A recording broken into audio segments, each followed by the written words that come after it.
There is a specific kind of silence that exists in the high country. It isn't just the absence of noise. It is a heavy thing. It's the kind of silence that settles in your lungs when you realize that the world has forgotten you. Out here, where the horizon stretches until it breaks against the red rock, you learn that everything has a price. The sun costs you your skin. The wind costs your peace. And sometimes doing the right thing costs you every bit of safety you ever built for yourself. Welcome to the channel. Here, we tell the stories that the history books didn't have room for. We tell the stories of the grit and the heart. We talk about the men who stood still when the rest of the world was running, and the women who found their voices in a land that wanted them to stay silent. These aren't just cowboy stories. These are moral mirrors. They ask us, what would you do? Who would you be if there were no witnesses but the crows and the dry dirt? Before we ride into today's tale, I want you to take a second. Look around. Take a breath. If these stories of old world honor and the hard-won truth mean something to you, hit that like button. It tells the system that these tales still matter. If you haven't yet, subscribe and stay close. We're building a community here for folks who still believe that a man's word is his bond. And do me a favor. Right now, drop a comment. Tell me what time it is where you are and where you're listening from.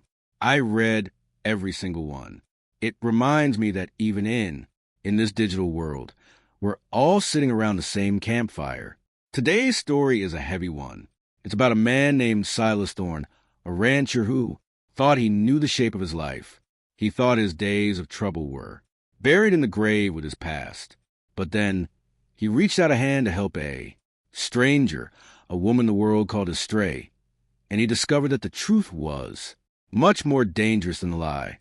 There's a moment in this story, a sad, quiet moment, where Silas looks at a woman named Clara and realizes that she wasn't just running from a man. She was running from a version of herself that someone else had written on paper.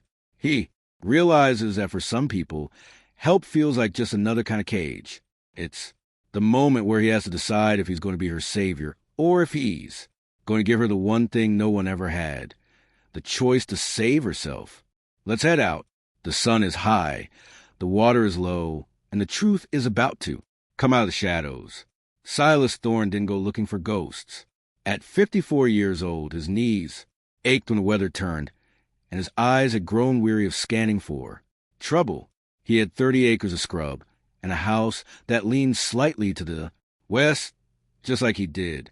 He liked his coffee bitter and his days predictable. But the land has a way of appending a man's plans. He was out near the northern boundary, checking a section of fence that the coyotes liked to test when he saw the crows. They weren't circling. They were sitting. A row of black feathers perched on a fallen cottonwood tree near a dry wash. They were waiting for something to stop moving. Silas nudged his horse, a bay named Barnum, closer. He expected a calf with a broken leg, or a deer that hadn't been fast enough. What he found was a woman. She was face down in the dust, her dress a pale, tattered blue that had been scrubbed gray by the road. Her hands were bound behind her back, not with a rancher's hemp, but with a thin, yellow city rope, the kind of rope that didn't belong out here. It looked like a snake coiled around her wrists. Silas slid off Barnum. He didn't rush. Rushing got you killed, and it spooked the injured. He knelt in the dirt, his shadow falling over her. She didn't move, but he saw the slight, rhythmic hitch in her shoulders. She was breathing, but she was doing it like it was a crime she didn't want to get caught for. "I'm here," Silas said. His voice was rough, like two stones rubbing together. "I'm not the one you're running from." She flinched so hard her boots kicked up a cloud of dust. She tried to roll away, her bound hands digging into the earth, but she didn't have the strength. She ended up on her side, looking up at him through a curtain of matted, dark hair. Her eyes were wide, glassy with heat fever, and filled with a terror so pure it made Silas feel the old, familiar weight of a rifle in his hand, even though it was back in the scabbard. "Don't," she whispered. The word didn't even have enough air to carry. I'm Silas, he said, keeping his hands visible. I run cow 5 miles south. You're on my land, which means you're under my roof. Even if the roof is just the sky right now. He reached for his canteen. He saw her eyes lock on his movement. He poured a little water onto a clean rag. He didn't move toward her. He set the wet rag on the cottonwood stump and backed away 3 steps. You take it, he said. I'm going to go check on my horse. I'll be right over. There. He turned his back on her. It was a gamble, but he knew how prey felt. If he watched her, she wouldn't drink. He stood by Barnum, adjusting a cinch that didn't need adjusting, listening. After a minute, he heard the wet, desperate sound of someone trying to lap water from a cloth without using their hands. It was a sound that made his jaw tighten until his teeth ached. When he turned back, she had managed to sit up against a log. Her face was smudged with dirt and dried salt from tears. Silas moved in slow, measured inches. He pulled a small knife from his belt, a stag-handled thing he'd had since the war. I'm going to cut that rope, he said. I'm not going to touch your skin. You have my word. She didn't nod. She just closed her eyes and waited for the blow. Silas worked the blade under the yellow cord. It was tight, cruelly tight. When the fibers finally snapped, her arms dropped like lead weights. She didn't rub her wrists. She just stared at them, where the skin was purple and raw. Who did this? Silas asked. She looked past him, toward the ridge where the stage road cut through the pass. A man who thinks he bought the air I breathe, she said. Her voice was stronger now, but it had a jagged edge to it. Does this man have a name? She hesitated. Abner Vance. Silas felt a cold drip of sweat run down his spine. Abner Vance wasn't a drifter or an outlaw. He was a man who owned the bank in Tuba City. He was a man who gave sermons on Sundays and signed foreclosures on Mondays. He was a pillar of the community.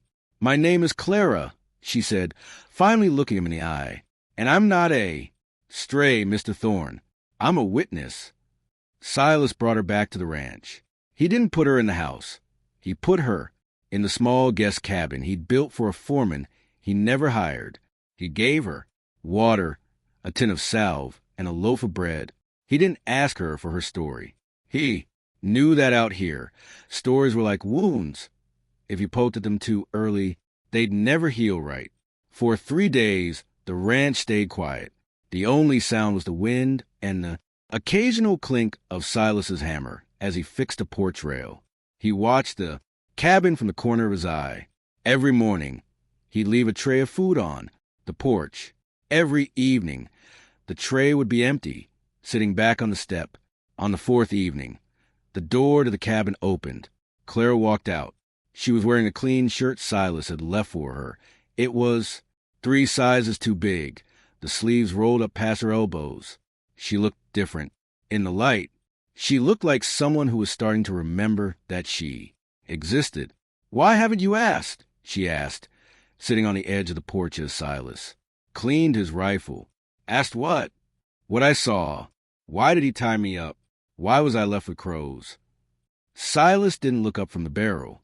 I've lived long enough to know that the why usually involves a man being a coward. And I've lived long enough to know that the truth doesn't change based on when you tell it. Clara looked at her hands. He's coming, you know. He doesn't lose things. He thinks of people as ledger entries. If the math doesn't add up, he erases the line. Let him come, Silas said. The math works different on this side of the fence. That night, the wind shifted. It brought the smell of rain that wouldn't fall, and the sound of hoofbeats that were too rhythmic to be wild horses. Silas sat on his porch in the dark, his lantern turned low. He didn't have to wait long. 2 riders appeared at the gate. They didn't call out. They just sat there. Their silhouettes are tall and sharp against the moonlight. One of them moved forward. Silas recognized a hat, a high-crowned Stetson, perfectly blocked. Abner Vance. Silas Thorne, Vance called out.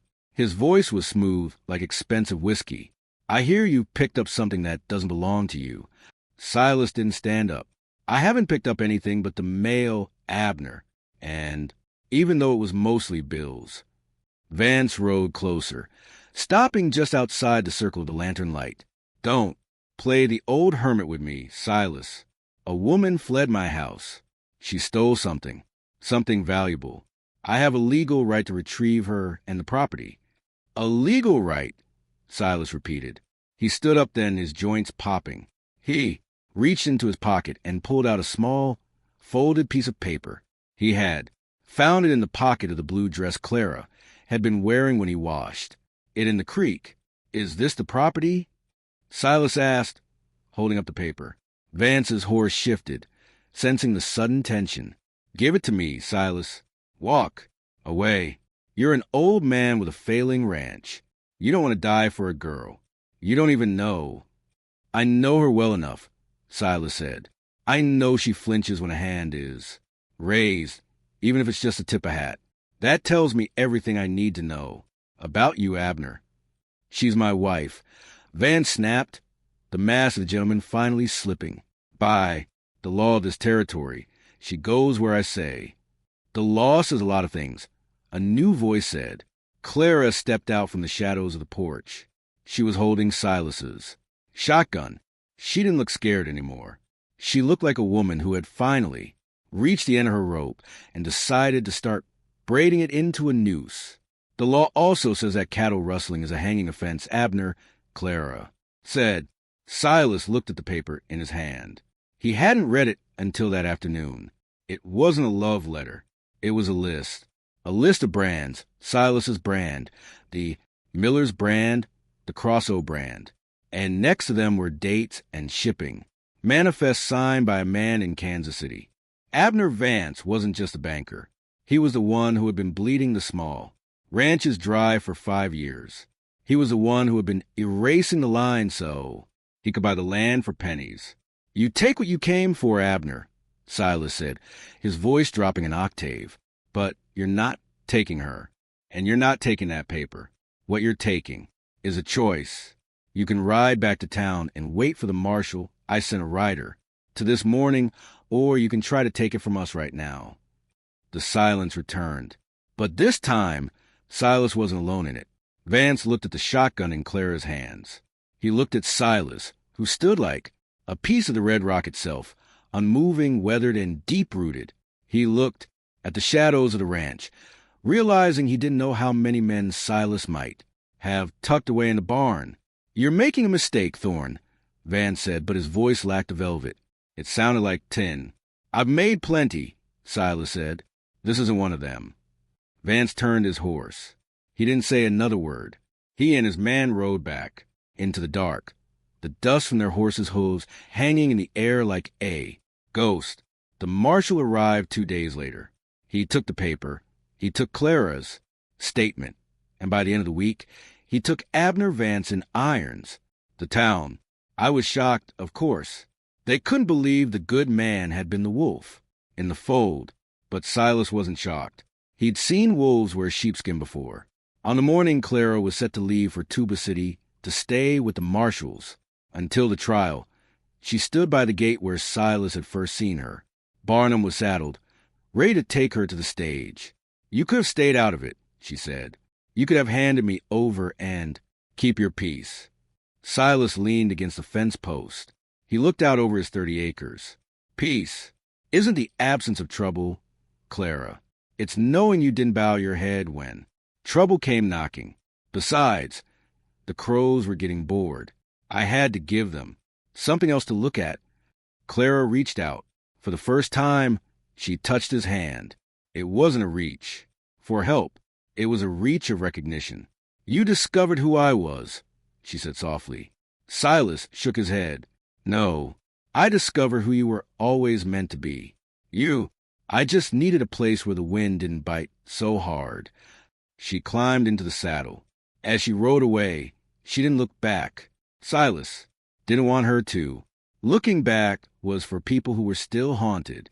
Silas Thorne went back to his porch that evening. The coffee was still bitter. The house still leaned to the west. But as the sun dipped below the ridge, painting the sky in colors of fire and bruised purple. The silence didn't feel so heavy anymore. It felt earned. There's a lesson in Silas and Clara's story. It's a lesson about the things we take. We spend so much of our lives trying to take what we think we're owed. We take property, we take credit, we take power. But at the end of the day, the only thing worth taking is a stand. Abner Vance came for his property, but he left with nothing but his own shame. Silas reached out to a stranger, and in doing so, he found a part of his own, the soul he thought had died years ago. So I ask you, as we sit here at the end of this ride, what are you reaching for? Today, are you reaching for something to own, or are you reaching out to help? Can someone else stand up? If this story spoke to you, if it reminded you that honor isn't something you find in a bank vault, but something you carry in your chest, do me a favor. Hit that like button one more time. Share this story with someone who needs to hear that they aren't astray and that their story isn't over yet. And before you go, tell me in the comments, what's one thing you've had to stand up for even when it was hard? I want to hear your stories of grit. I want to hear about the times you chose the hard right over the easy wrong. Subscribe to the channel if you want to keep riding these trails with me. We have a lot more stories to tell, and the West is a big place. Until next time, keep your chin up, your word steady, and your heart open. The sun's going down, but the truth, well, the truth is just getting started. Take care of yourselves out there. I'll see you in the next one.